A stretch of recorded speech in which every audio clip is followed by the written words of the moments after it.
friends, it's time for our next Magic Treehouse book. This one is called Night of the Ninjas. Here's the cover.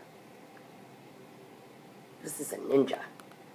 This book takes us back to ancient Japan, where Jack and Annie find themselves in the cave of a ninja master. Will they learn the secrets of the ninja, or will the evil samurai warriors get them first? Ooh, this is going to be exciting. Do you know somebody? You actually do know somebody who's from Japan. Did you know Miss Chikako is from Japan?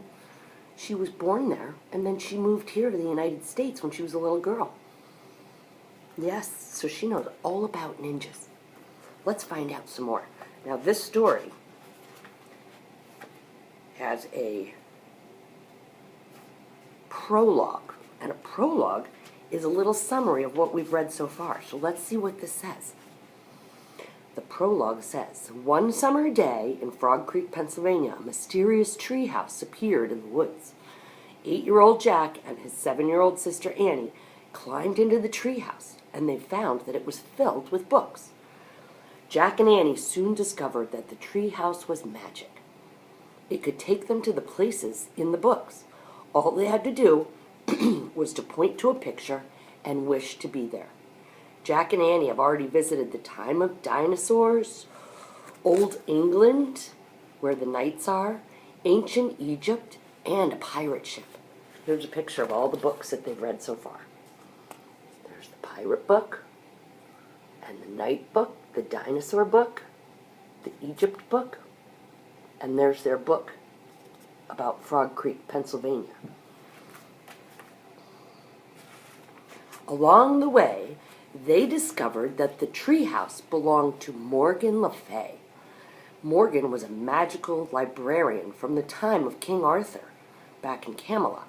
She traveled through time and space, gathering books for her library. Jack and Annie are about to start a whole new adventure in Night of the Ninjas. Here we go, friends. Chapter 1. Back into the woods. Let's look again, Jack, said Annie. Jack and Annie were walking home from the library. The path went right by the Frog Creek woods. Jack sighed. We looked this morning, he said. We looked the day before, and the day before that. Then you don't have to come, said Annie. I'll go look by myself.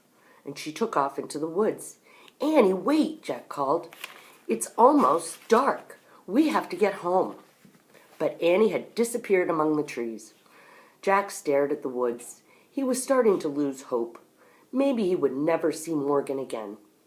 Weeks had passed, and there had not been one sign of Morgan Le Fay, nor had there been one sign of her magic treehouse.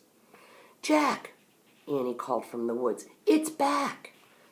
Oh, she's just pretending as usual, Jack thought, but his heart started to race. Hurry, called Annie. She better not be kidding, said Jack. He took off into the woods to find Annie. Night was falling fast. Crickets chirped loudly, and it was hard to see through the shadows. Annie, Jack shouted. I'm here, she called. Jack kept walking. Here where? He called back. Here, here. Annie's voice came from above. Jack looked up. Oh, man, he breathed. Annie waved from the window of the treehouse. It was in the tallest oak in the woods, and the long rope ladder hung down from it. The magic treehouse was back. Come on up, Annie shouted. Jack ran to the rope ladder, and he started climbing up. He climbed and he climbed and he climbed. As he climbed, he looked out over the woods. High above the treetops, it was still light out. At last, Jack pulled himself into the treehouse. Annie sat in the shadows. Books were scattered everywhere. On the floor, the letter M glowed in the dim light. The M stood for Morgan Le Fay. But there was no sign of Morgan herself. I wonder where Morgan is, said Jack. There he is. The treehouse is back. Remember in the last book, it disappeared with Morgan. I wonder why it's back. Maybe Morgan went to the library to get some more books, said Annie. We were just at the library. We would have seen her, said Jack. Besides, the library is closed now. Squeak! A little mouse ran out from behind a stack of books. It ran to the M shining in the floor. Yikes, said Annie. The mouse sat right on the middle of the letter M, and it looked up at Jack and Annie. Oh, it's so cute, said Annie.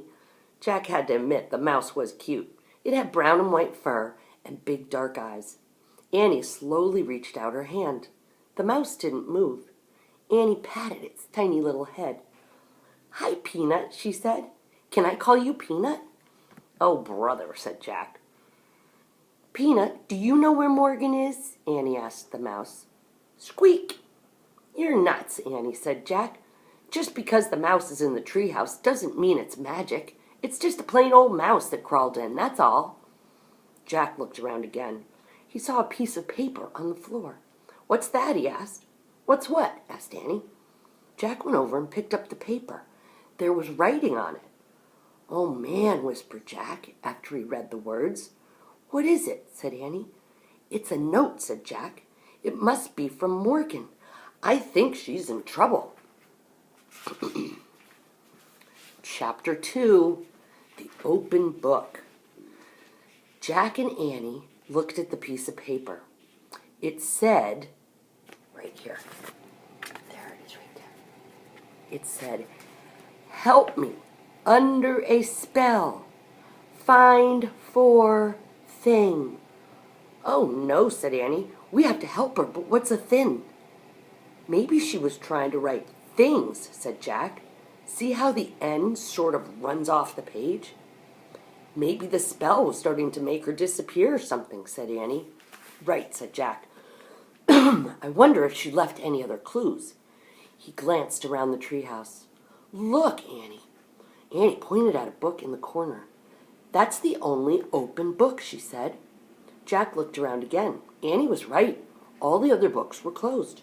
He felt a shiver go down his spine. Jack went over to the book and picked it up. He held it near the window. Light from the setting sun was golden on the page. Jack stared at the picture on it. In the picture were trees with pink and white flowers. The trees were on the side of a mountain, near a wide rushing stream. Two people were also in the picture. They wore dark clothes. They had black scarves over their faces and long swords strapped to their backs. Oh, man, whispered Jack. Who are they? Annie asked. They're ninjas, I think, said Jack. Ninjas? Really, said Annie. Morgan must have left the book open to this page for a reason, said Jack. Maybe that's where she was when the spell got her, said Annie. Or maybe that's where the four things are, said Jack. Let's go, said Annie. Now, said Jack. Yes, Morgan's in trouble. She needs our help. Now, said Annie. But we should read the book first, said Jack, so we'll be prepared. Oh, forget it, said Annie. Every minute counts. She grabbed the book from Jack. Give it back, he said. We have to find out more about this place before we go. Annie held the book out of reach. We'll find out when we get there, she said. We don't even know where there is, Jack said. But Annie pointed at the picture. I wish we could go here, she said. The leaves of the oak tree began to shake. Squeak! Don't be scared, Peanut, said Annie. She scooped up the mouse, and she put it in the pouch of her sweatshirt. The wind began to blow. It blew harder and harder. The treehouse started to spin, faster and faster. Jack squeezed his eyes shut, and then everything was still, absolutely still, except for the sound of rushing water. We'll be back with Chapter 3. See you soon.